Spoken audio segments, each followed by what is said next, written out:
Hello again. Welcome to the Agon Institute of Sports Ministry. It's great to have you with us again, that you're joining us. I'm Jonathan Detweiler. This is Dr. Greg Linville. And we've been going through a series on the roots of muscular Christianity, moving into the models.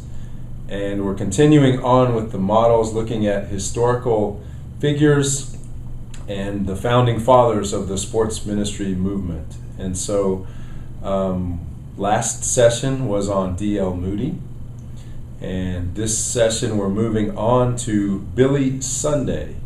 So if you are joining us for credit or just for your own educational enhancement, then it's great that you're here. That's right. So it's a privilege to be with you, and we're really looking forward to this session. So Greg, welcome once again. Thanks for being here, and thanks for your wisdom and insight, and let's get started. Well, it's a privilege to do this with you, Jonathan, and many of you now have been with us a number of sessions, and we're approaching a halfway point through our course here, particularly if you're taking it for the university.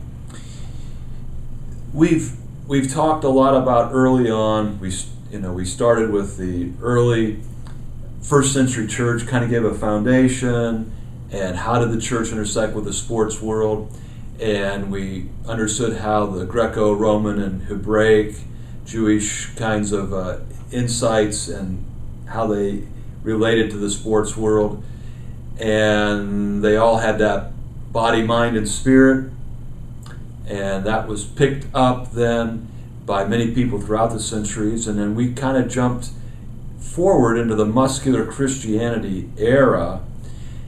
And Jonathan, the last couple summers I've had a chance to lecture at a Chautauqua, and the Chautauqua is a movement that began 142 years ago in America, and some people have said it's the most American institution that has ever been created, built on 4 pillars: the arts, education, recreation, and religion. And it was based on this body, mind, and spirit. And so people would go away for summer vacations or holidays, and they would go and they would learn, they would develop spiritually, they would develop socially, and et cetera, et cetera. Well, this concept is very much part and parcel of what we're experiencing in this course. And when I lectured at Chautauqua, and now this is early 2000s, this last couple of years, and I asked for a show of hands, and over the course of the week there was a couple hundred people that attended these lectures, and I said, how many of you have ever heard of muscular Christianity? None. None in the room. And many in the room were in their 80s and 90s, which would have placed them even in the last vestiges of the muscular Christianity era, which would have been up through the Second World War. Well, the people of muscular Christianity era never thought that what they were involved in would ever not be known. Now, the reason we're studying the muscular Christianity era and some of these pioneers that integrated their sport and faith and also into ministry is so we can learn. That's why we're doing this models course. What were their models? What can we learn pro and con from them? And I'm here today to tell you that I am of the true but sad belief that the sports outreach movement that we're part of, and is now entered into its 7th decade. Some of the original Dick Hillis kind of folks that took these sports missionary trips started right after the Second World War. And you know what that means, Jonathan? Now we get to do in a sports outreach movement what the church has been doing and saying for 2,000 years. But we've always done it that way. And you know what happens when we go there? And the muscular Christianity, but we always did it that way. And that's why nobody today heard about this incredible movement that shaped so much of the world. As we said when we looked at Thomas Arnold, that even the modern day Olympics came out of that era. But nobody remembers that now. And I believe that unless the sports outreach movement leaders, you and I, you that are studying for this, you and I that are leading in some ways in this, unless we grab hold of what these folks did and didn't do well, we're going to be doomed to the same mistakes, or we're going to lack of the successes, and our movement in another 50 years, people won't even remember. So this is, I think, setting the stage for some of the significance. Okay, so we started with the Greco-Roman. We gave this body, mind, and spirit, how some of the people began to pick it up in the muscular Christianity era. We talked about the roots of it with George Williams and Thomas Arnold. And then we started getting into some of those that were really starting to practice this and do it. And we came into this revivalism and the muscular Christianity era, how they intersected. And last time we were with D.L. Moody. Well, a guy that kind of succeeded Moody as the revivalist was Billy Sunday. Now, Billy Sunday was just an incredible guy, and they say even to this day, even after the Billy Grahams of the world, that Billy Sunday preached the gospel to more people than anybody who has ever lived. When they did up all the numbers of all the people that attended his crusades, that he spoke to more people than anybody else, still today. And he stopped preaching just before the Second World War, if I've got it right. So now grab your PowerPoint, your slideshow presentation notes there. Fill in the blanks, exam quality notes, and on your first page there you'll see some of the references. Again, for those of you that are taking this for credit for a seminary, your quad mates, you all have to read a different book about somebody or something. Maybe Billy Sunday is the one that you would want to read. Billy Sunday, born during the Civil War of America. For those outside of America, that Civil War started about 1861. He was born into poverty and to ill health because he was born into that log cabin, and his father immediately left to go fight in the Civil War. Died when he was not even a year old. His dad died during the war. So his mom is left to raise these kids that she was left with. She did what she could, but she couldn't provide for all the kids, and so she sent Billy and his brother to an orphanage. And they were raised as orphans, even though she was still alive. So you get a sense that this is a rather inauspicious start to life. But Billy started to come up, and the orphanage kind of made him a rough and tumble kind of guy. You have to fight your way through things. And he began to play sports. The big sport then was American baseball. It was just kind of coming in, and he was very good. He was exceptionally fast. In fact, he was known as the fastest man wherever he was. You may not know this, but he held the stolen base record for the major leagues for a longer period of time than did Ty Cobb. And up until some of the more recent guys, the Ricky Hendersons, Lou Brocks of the world, that kind of took the stolen base records over, Ty Cobb was seen like there would never be a greater one. But people didn't realize that Billy Sunday was actually better than Ty Cobb at stealing bases. He was an exceptional baseball player, and he was signed by Cap Anson. Now, those that know their baseball knows that that's Chicago, and know that Cap was quite a manager. Of course, if you have ever heard of the 1919 Black Sox scandal, where the players playing for Charles Comiskey couldn't earn enough money playing that they had to throw the World Series, and the gamblers came in and bought them off, if you will. The only one that they couldn't prove that actually threw the games was Shoeless Joe Jackson. I mean, he only hit about 400 and stole a bunch of bases and had a bunch of RBIs. I mean, if he was trying to throw it, I hate to see what he would have done otherwise. That's right. Yeah. But why did they do that? Because they didn't earn enough money. So Cap Anson, being the manager during that era, had to find a way to make some more money. He would race Billy Sunday against anybody, all comers. Billy never lost a foot race to anybody that ever came to race against him. And Cap just kept winning some money.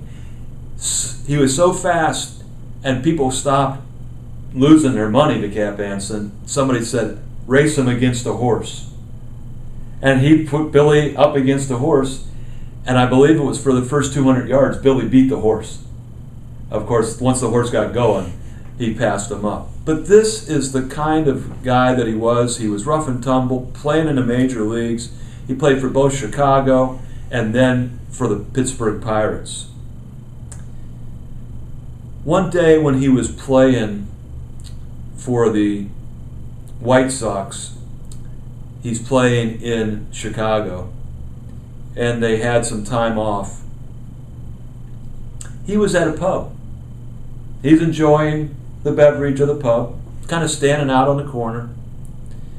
And off in the distance, he heard some musical instruments and singing that he recognized. Now, the Salvation Army was huge in that era. And then one of the ways they did their evangelistic outreach was to take these bands and go play through the cities and try to attract people in. It wasn't the Salvation Army, but it was a group that was modeling that same kind of outreach that he heard. And it recalled to him the hymns that his mother would sing to him when he was a kid. Models. Never overlook what you're going to do with your kids. And never overlook what the hymns can do. And I think it's sad that we don't sing the hymns as much as we do, Jonathan, in our era, because they were filled with so much theology. And these are pieces of music that are written by some of the greatest of all composers and some of the greatest of all lyricists, giving us this great theology with great poetry, with great music. And this is what Billy Sunday heard outside that pub, bringing back these memories. He followed that group to their place of worship. And that's where he gave his life to Christ. So again, music and sport, don't think it's only just sport. And that's when he began to realize that he needed to take a stand. He wasn't one of these guys that just raised his hand and say, I like Jesus today. But he became a lifelong disciple. Very big difference. And he began, like a lot of these guys that we've talked about, having an association with the YMCA.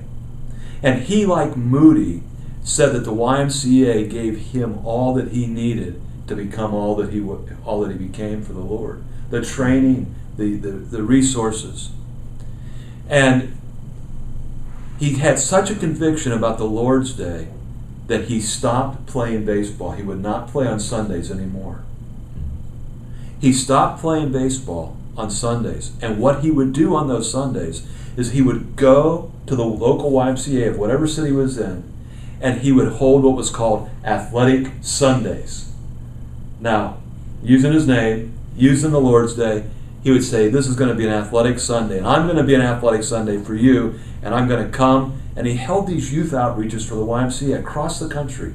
And every YMCA knew that when Billy Sunday was in town playing against their team, they could count on him to help reach out to the young people and others. Well, some of the pictures that you're seeing here, that one on page 4 is one of his what they called the tabernacle when he started his revivalism. And this picture shows on your fifth slide there of your PowerPoint is a picture with him as putting back. This is after he actually retired from baseball. This picture, and he was often with a lot of movie stars and other people, and they put back on some of the uniforms, and they would go out on these athletic Sundays, and he really started to combine some of those personalities that would come and help him share the gospel on these athletic Sundays and beyond. Well, he got more and more troubled with baseball. One of the things we talk about in another course in the Agon Institute is, what do we do when our sport and our faith come at loggerheads and they come into conflict? What do I do when in my sport they're telling me I have to be at the ballpark on Sunday morning, but I'm a member of a church? What do I do when the Bible study takes place at the same time that the training or the practice goes for the team? And these kinds of conflicts are what many elite athletes and coaches really struggle with. Sad to say, in our day and age, very, very, very few ever choose their faith over sport. Faith over sport, very few. They almost always choose their sport over faith. And I understand why they do that, and God will be the ultimate judge of that, not me, not you. But I do think we have to ask these questions. Billy asked himself the question, and this is what he came up with. He said, God, I need a sign. I need a sign. Should I continue playing ball, or should I go into ministry? He was an all or nothing person. He got a sign. He quit playing ball immediately. Immediately. Now on the PowerPoint it says that he left a $500 a month gig. Now this was in the 1800s. A lot of money for $83 a month working for the YMCA. I mean, he gave up over 80% of his salary to go work in the ministry. But he learned again how to minister through the YMCA.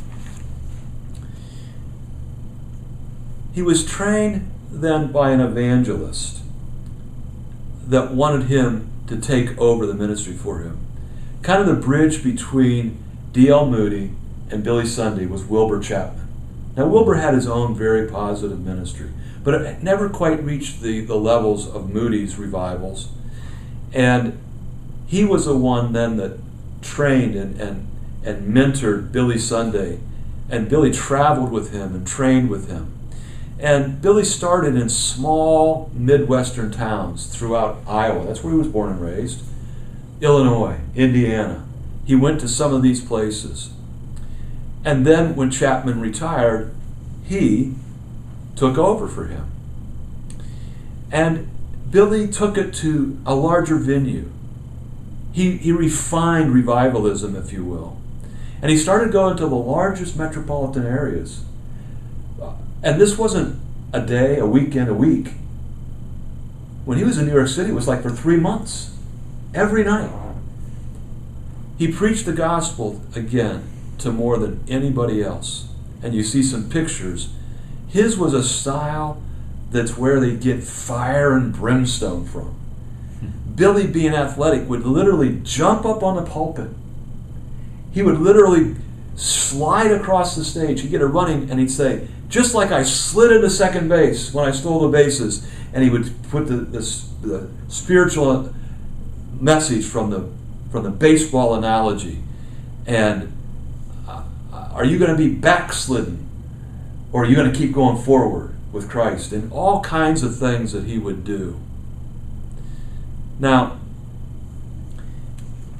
you can imagine that this brought some criticism for some people, but really he got a lot of accolades about it, and a lot of people were attracted to him. Here's a picture with him with Mae West. Now, this doesn't mean anything to anybody today, but in a more modern era, you talk about certain women that are more known for their sexuality, being the sex goddess, if you will. This was Mae West of her day. And I'm not trying to disparage any woman of today, but you probably know names and faces that would come to your mind for these kind of women. An immensely, immensely successful movie star of that era. This is the kind of folks that he was lauded by. And many of them were people like Teddy Roosevelt, William Jennings Bryan, Woodrow Wilson, John D. Rockefeller, John Leland, president of the Cadillac Corporation. These were the kind of people that he worked with and that he related to. And we have to understand that Billy Sunday was somebody who really, really hobnobbed with everybody about that level, at that level and in that era. So, in an era in which there was no TV, there were no night games with baseball, no other forms of entertainment, he became the only show in town, and people would flock to him and flock to his revivals. And therefore, he preached this manliness gospel, and he really had a following that was unprecedented because of who he was and how he preached. He also preached patriotism, and again, he was very much theatrical. And so it was a show, but he never lost sight of the gospel message. On the 8th slide that you might have there, these are some of his beliefs. He was always outspoken, always took a stand. No stronger stand than his stand on alcohol. He took on the beer barons of the day. Really, really against beer barons. Now, who sponsors Major League Baseball? Beer as much as anything. So you can imagine the kind of trouble that he ran into. He believed in the inerrant Word of God, that it was God's holy Word, without error. He detested the theory of evolution, and that was a big deal then, as it is today. He took stands on these things. And he stated very clearly that professional baseball and religion could not be reconciled if baseball continued to break the Sabbath. And if baseball would continue to break the Sabbath, that he couldn't be part of it. Well, all of that gives you a little bit of a sense of who he was and what was going on with him in that era and his ministry. I'd like to talk a little bit about his family. Again, it's a different era. He's another one that married a wonderful Scottish gal. And today, we would say that his children were neglected. The kids, let's just say they struggled. They struggled immensely. Son was arrested, attempted suicide, probably did commit suicide. Now here's this man who literally won hundreds of thousands of people to Christ, but lost his own family. In that day and era, it was thought that I take care of God's business and God will take care of my family. And so he and Ma Sunday, his wife, was known as Ma Sunday. They left their kids in the care of nannies. And so both sons ended up alcoholics. Both were divorced 3 times, having multiple affairs. And as I said, it was a little hard to tell if the fall was an accident from drunkenness or intentional, but most people who knew believed the one son did commit suicide. Now, Jonathan, a few years ago, when I was doing field research, and if anybody's ever gone to Grace College at Winona Lake in Indiana, this is where Billy was stationed at. His home is still there. And for many years, the university kept a museum in a replica of his tabernacle. And they built a tabernacle there, and they put this museum there of Billy Sunday's world and his life. And as I toured the museum, and I talked to the curator, and he and I were talking at the end of it, and he said, what do you think? I said, you've done an excellent job of it, obviously. Wonderful place. And I said, I was really impressed with the room that you set aside to his family. He said, why do you say that? And I said, well, it's I don't know how well known fact it is, but it is known that his family was in shambles. And you communicated that, I said to him, but you did it very delicately. And he said, oh, I know. He said, you won't believe. He says, I have people coming from all around the world to this museum. And even as benignly as I put that there may have been some problems in his home with his kids, they come up to me and they're just livid with me that I would ever suggest that this man, who they consider the fourth part of the Trinity, could be viewed in that kind of way. But it was right.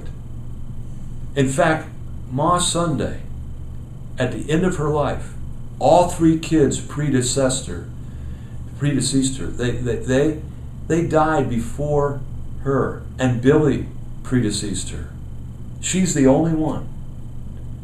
And a reporter came to her at the end of her life and said, Ma Sunday, you've had this incredible life. Yes, I've been very blessed in many ways. And you've traveled all over the world. Yes, I've traveled all over the world. And I know that you had this dignitary in the government and this professional athlete, and you had this and this leader and that. Yes. And your husband spoke to these hundreds of thousands of millions of people. And yes. So now at the end of your life, Ma, you've got to be saying, what a wonderful life. And Ma Sunday, in her stern, kind of Scottish accent, said, "Nay, laddie, no parent should ever live long enough to see her children rot in hell." Does that stop you in your tracks? Here's a man that won all of these people, used sport many, many times as a way to attract people, used his athleticism, athletic Sundays, and yet lost his own children. As far as we know, spiritually he lost his children. God's the ultimate. We can say that his having a lack of a father, being brought up in an orphanage, didn't make for him to have a good experience as knowing how to be a father.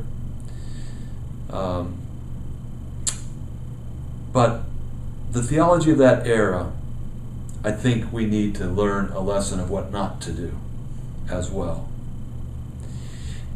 And so, Billy Sunday, use these people that have high profile.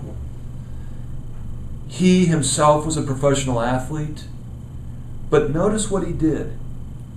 He let there be there was never a doubt in anybody's mind that when faith and sport came into conflict, that he chose faith. He chose ministry. Now, don't run to conclusions and say to yourself that maybe I should leave my sport. I'm not saying that. But I do think you need to know, and those of you that are sports ministers, you need to know how to counsel those that come to your chapels, those that are playing in your leagues at your local church, those that you're ministering to. You do need to know how to answer them in this regard. Do you know the theology of competition that then leads to a theology of sport? If not, we need to get you up to speed. In fact, I heard there was a book about that. Yeah, I think so. And we would love for you to pick up that book. We'd love that Christmanship book, The Theology of Competition. And we would love for you to go deeper on this. But you, in order to do a good model of sports ministry today, it's not just getting the elite athlete to come and speak on a Sunday. It goes far beyond that. What's God saying to you? What models are you picking up today, Jonathan? Yeah, well, Billy Sunday is kind of a complicated figure, isn't he? He did a lot of great things, but there's also a part of his life that I guess you can't be so proud of. And I think what struck me about his life is how he made a commitment and decided above everything else he was going to do what God was calling him to do, even to the point of, in his case, leaving his sport. And then as you talk about his ministry, he didn't use his sport specifically, but he continued to use his platform, the fame that he had achieved, as a way to draw people. The image of Mae West and others, that was after he had already left baseball. That's right. And so you see him just like Paul did, in a sense. Paul said, I'm going to use my character, what God has given me, the position I am as a Jew, as a Roman, as a Pharisee, and I'm going to allow those things to allow me to reach people, that I might become all things to all people, so that by all possible means I might save some. And in Billy Sunday's case, he didn't stay a baseball player, but he continued to use that legacy as a part of his heritage and as a way to draw people. And so and always use the baseball analogies to help him communicate the gospel. Right. And you don't have to be a sports person to be able to do that, to preach a sermon, to teach a lesson. Right. You can. The baseball.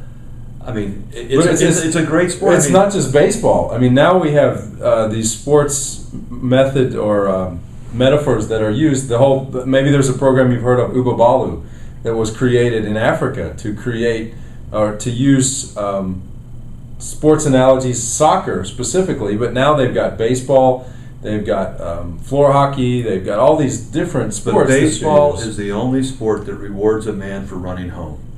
Yes. And did you know that's corny as that is. But did you know that God also was a baseball player? Yeah, absolutely. Because in Genesis 1:1 it says, in the big inning. In the big inning. He created the heavens and the earth. So, anyway. Before they throw us out. Yeah. But it's really... the humor police are at the door. I know, they're coming to get us. But, it's really interesting to look at his life because of the success, but also because of the failure. That's right. And so, sometimes we put these models on a pedestal and we think, wow, this guy was such a great man, he never did anything wrong. But in reality, these men were just like us. That's right. And so that's what we want you to take away from this. Take the good, the bad, and the ugly, and ask yourself, and in relation to what God is teaching you, God, what is it that you want me to take out of this? What is it that you want me to apply? What are the models that I can learn so that I can become all that you want me to be, to not make some of the same mistakes, but also to move forward and improve the ministry, the calling, the passion that you've given me. That's right. So, thanks for joining us, Greg. This has been great. And we hope that you will continue on with us in the next session. What are we talking about next? We're going to transition out of revivalism and sports ministry, then into the YMCA, Muscular Christianity and the YMCA. And we're going to be talking about one of my favorite guys, Robert Ross McBurney, and see how he shaped the sports ministry movement from the Muscular Christianity days. Great. Well, thanks for joining us. See you next time. I'm Jonathan Detweiler, Dr. Greg Linville. Have a great afternoon, evening, or whatever it is, wherever you are. Bless you.